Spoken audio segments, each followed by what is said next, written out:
Assalamualaikum and salam sejahtera to all participants. I'm Zakiah Syamra Suhaimi, a senior lecturer from Faculty of Defence Studies and Management, National Defence University of Malaysia, is presenting to you my research title, Supply Chain Digital Readiness Assessment of the UK Steel Manufacturing Industry.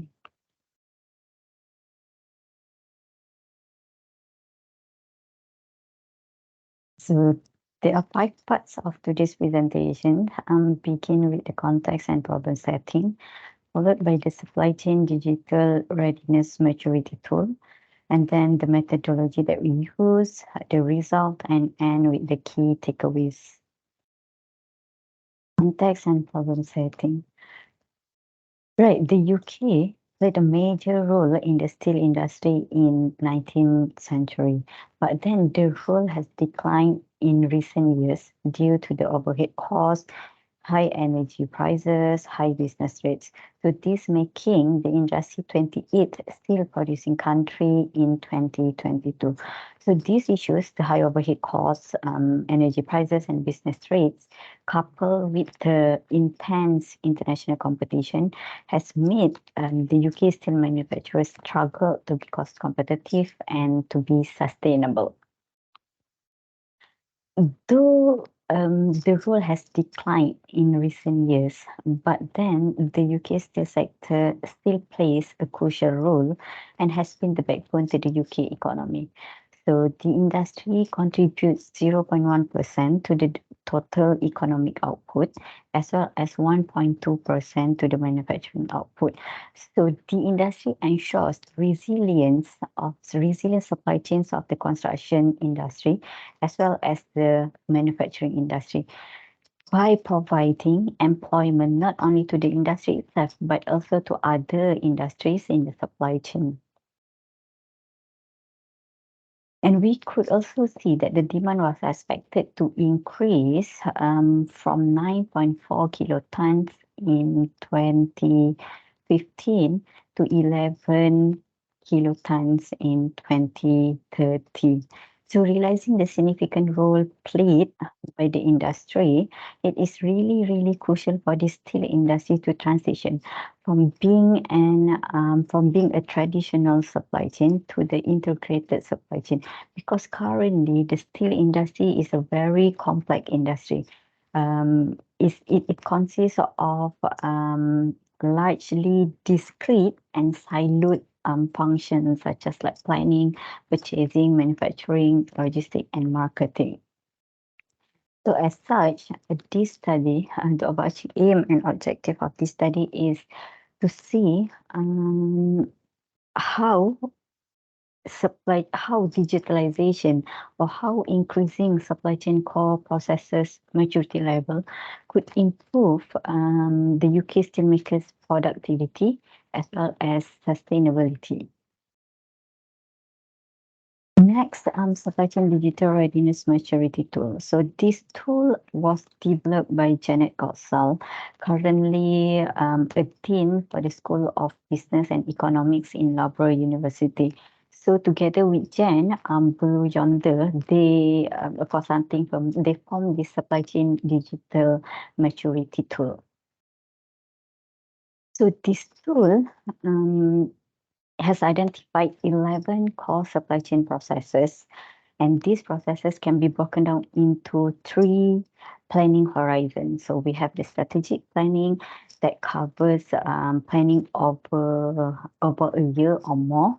And then we have the tactical planning, which is the midterm planning that covers between 6 months to 18 months, or maybe can be up to 24 months, depending on the business operations. And then we have, last but not least, the operational planning. So this is a short-term planning, but it's very detailed planning that ranges from days to weeks. And these 11 core processes are assessed across four levels of maturity, of digital maturity. So the first one is level one, which is visibility. So this level one, which visibility, the aim is basically just for the end-to-end visibility for departmental reporting. But then level two is predictive. This is where organizations want to achieve efficiency for functional optimization. And level three is augmented. This is when the system would tell you what you need to do. And then level four, we have self-learning autonomous. This is where organizations usually want to achieve. And across these four levels, the 11 core processes are measured across four sub-dimensions. The first one is planning frequency. How often do they do the planning for these 11 core processes? And then second, what the objective, what the strategic objective of doing this planning? Third is what technology, what digital technologies they do they use to do this planning? And the last but not least is what type of reporting and analytics that are used to support these processes. Next, we look into research methodology. So this research was conducted in two phases. The first one was self-assessment tool, basically to assess the as in position and also to be state of these steel manufacturers. And for whoever that wants to evaluate their maturity level, they can access the tool through this link. Then once the assessment was conducted, so we did the individual company workshop. Basically, the purpose is to provide a snapshot of the current and future state of digital maturity levels for these companies, and also to get insights for such results. So next, we look into the outcomes of the steel manufacturers' digital readiness.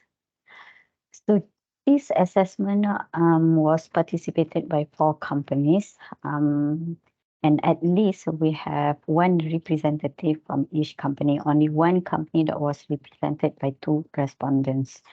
And for all five respondents, four of them were in senior management position, and only one respondent was in executive role.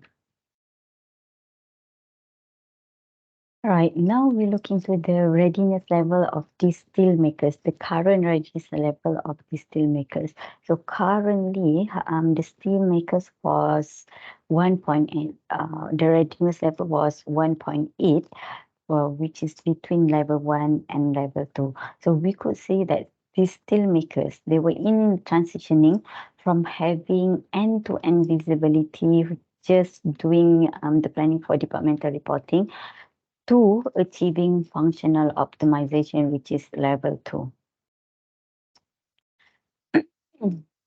And looking into the adoption of Industry 4.0 technologies, we could see that currently manufacturers, steel manufacturers, they focus on leveraging data infrastructure such as like wireless communication, databases, cloud computing.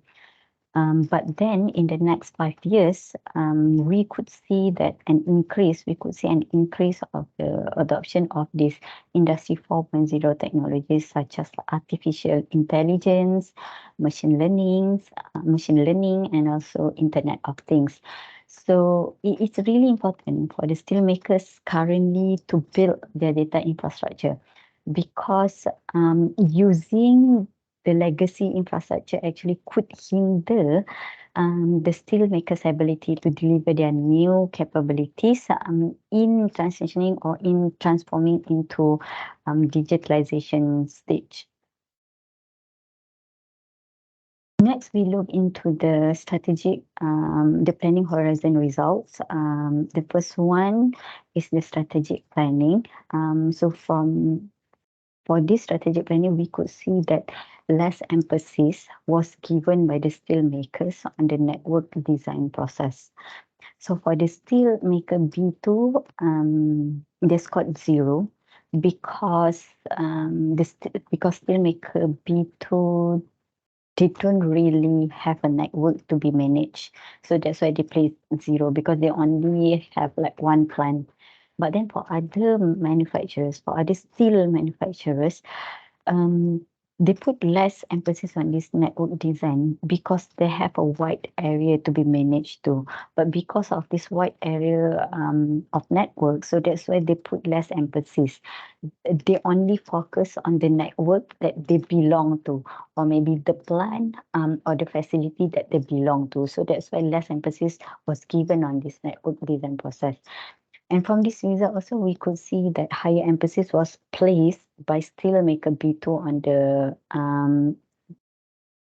by steelmaker B2 for this master planning and also and SNOP and also demand planning and forecasting.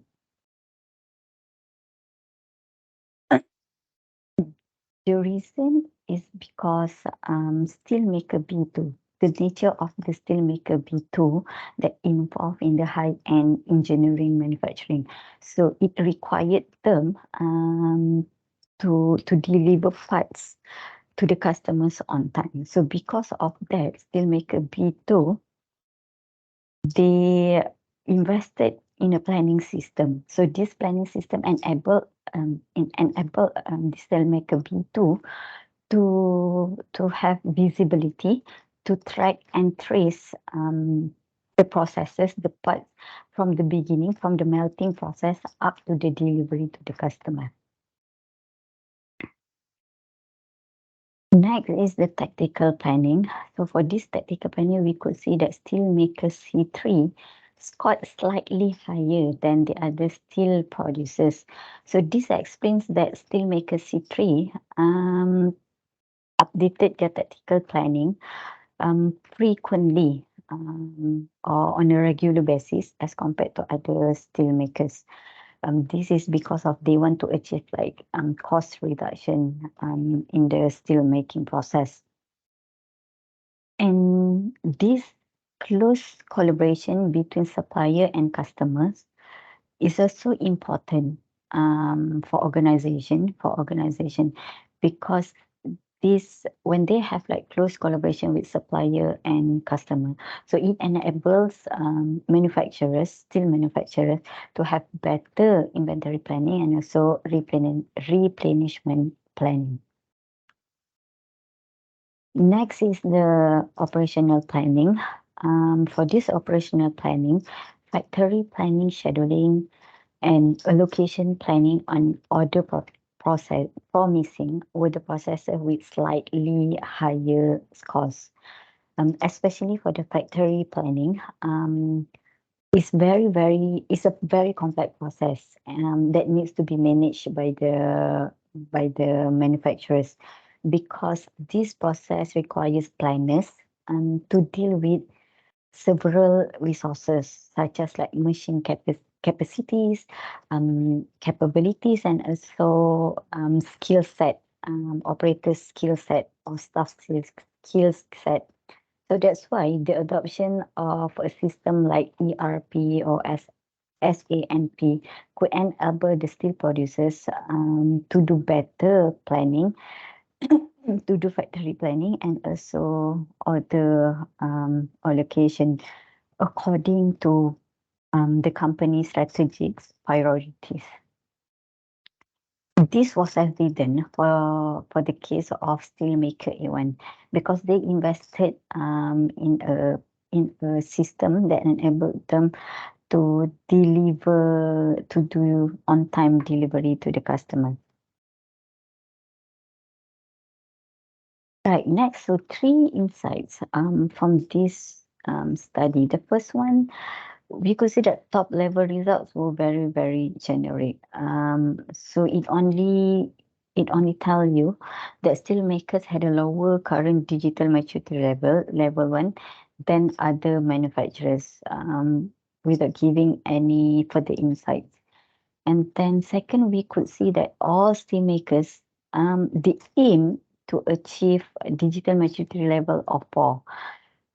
So we are not sure how, the validity of this result because all of them wanted to achieve digital maturity level of 4, and these steelmakers, this result could be due to the volatile steel market that steelmakers were in, and also the stringent environmental regulations.